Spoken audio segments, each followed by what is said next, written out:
Quand le Pacs a été voté, tout s'est fait très vite. Manuel et Olivier vivaient ensemble depuis 2 ans. Ils avaient envie de légaliser leur union, mais pour la beauté et la force du symbole, pas pour les avantages qui allaient avec.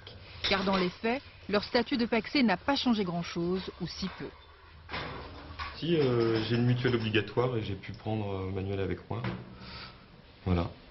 Grosso modo, les avantages que le Pacs, donc on a économisé 2000 francs de mutuelle par an. Plus tard, quand leur Pacs aura 3 ans, ils pourront aussi éventuellement décider de faire une déclaration de revenus commune.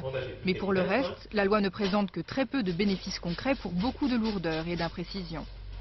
La volonté délibérée de ne pas pouvoir prêter le flanc à une quelconque comparaison avec le mariage a abouti à un choix qui n'était certainement pas le meilleur, juridiquement parlant. Notamment dès que des biens sont en jeu. Alors que les couples mariés ont le choix entre un régime de communauté ou de séparation de biens, le régime de l'indivision par défaut s'impose aux pacsés. Tous les biens acquis par l'un ou l'autre pendant le Pacs, meubles, voitures ou actions, sont supposés appartenir aux deux, même sans volonté explicite de leur part. Et c'est là où commencent les litiges en cas de rupture de Pacs. La séparation, comme celle que vit cet homme, peut alors être très mal vécue. Alors comme vous voyez, la penderie était à lui. Donc il l'a remporté, à l'aide d'un huissier qui est venu estimer que c'était à lui. Et tout ce que contient cet appartement est aujourd'hui objet de conflits entre les 2 hommes. Nous avons été pacsés pendant effectivement à peu près 3 mois. Et la fin est difficile. C'est donc une histoire d'amour qui finit mal avec en prime un flou juridique qui envenime la situation.